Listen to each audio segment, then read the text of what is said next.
So salt and black pepper. Turn.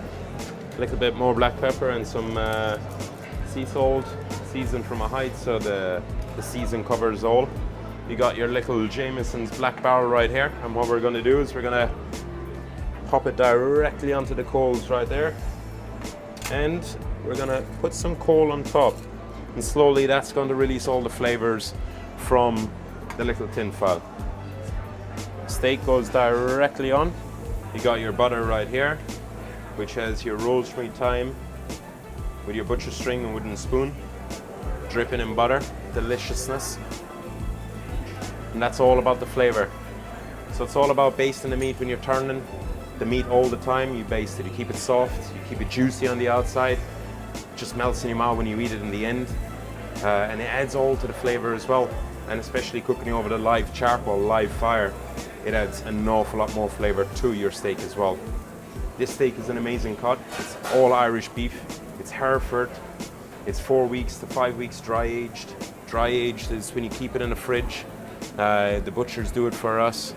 Good temperature, humidity, air circulation, and what it does is it takes a lot of the moisture out of the meat, but it fills it up with so much flavor in the meat as well.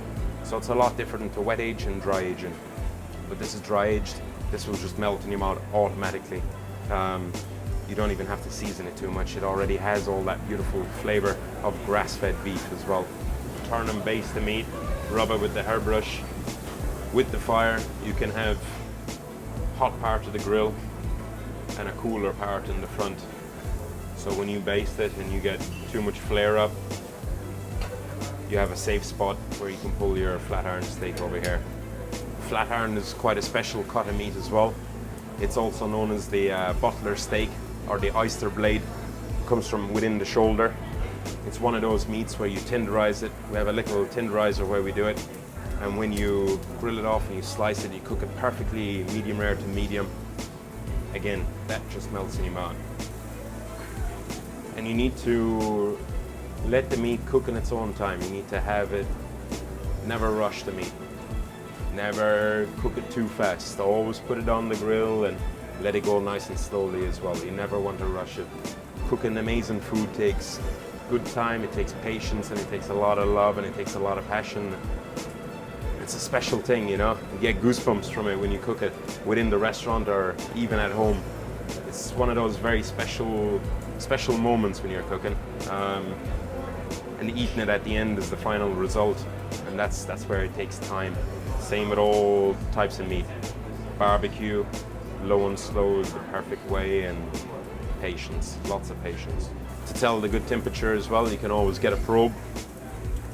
Especially cooking at home, and if you're unsure, we want to take this to around 56 degrees. So it's going to take a little bit more time on there now. You want to keep all the juice inside. If I cut it straight away, I'll lose all that juice within it. You let it rest in a little tray. You got some olive oil in there, some thyme, and you got some lemon. And just squeeze it in there. You develop all the meat.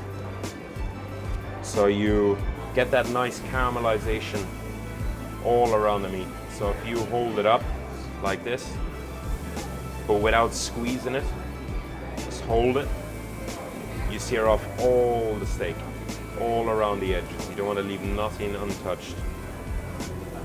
Just drizzle a little bit of God's butter on there. It's deliciousness. And you take the temperature. And at this point, if you have different levels within your grills at home or within restaurant, or you can always just take it off and you can just leave it here. The height of the temperature is still going to cook at that level as well. And again, it takes time, but it's well worth it. You never want to rush it. So I'll leave it here just for a few moments and I'll put it back onto the grill and then I'll let it rest. After, you can slice and season. So now we take it back onto the grill and we'll leave it for 1 more minute.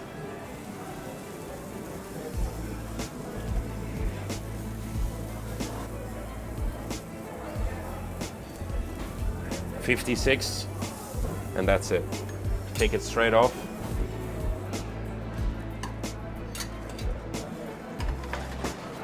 and you just pop it into your resting tray. You turn it, put a bit of thyme on there, put your little bit of lemon, and that's it. Now the best place to let that rest, you just sit it, just let it relax, let it enjoy itself there. Drizzle a little bit of the oil on there, a little bit of butter, and that's all the flavor. You can squeeze a little bit of this juice on there. 2 minutes, and then we slice. Okay, so now it's been resting for 2 minutes, and it's time to slice this and eat this beautiful flat iron steak. You know, medium rare to medium is just the perfect temperature for me, and you just turn it around, and that little juice there, it's all the flavor.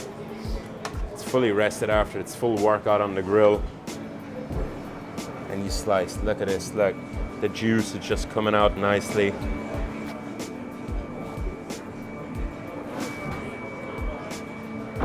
There we go, look. And then you slice it up nice and thin. It's the perfect little steak. And what you can do with this when it comes right off, you can just get a little bit of the lemon that was resting in there in the pen juice, all that juice and flavor. Just give it a little dabble on top. Use some of the Jameson salt just to give it a little flush in there. The farmer done an amazing job on raising the animal. The butcher done an amazing job on dry aging it, all down to the finishing touch, where the chefs here at Holy Smoke just finish it off with a special touch. And that's it right there. That is the flat iron steak, grilled over black barrel Jameson wood chips and some Jameson salt. So you just have a little bit of resting juice there, not too much oil, just a little bit of resting juice. And you pour it on top, and it gives it a nice little flavor. Just rub it in there. Beautiful, absolutely beautiful. I'm ready to eat this.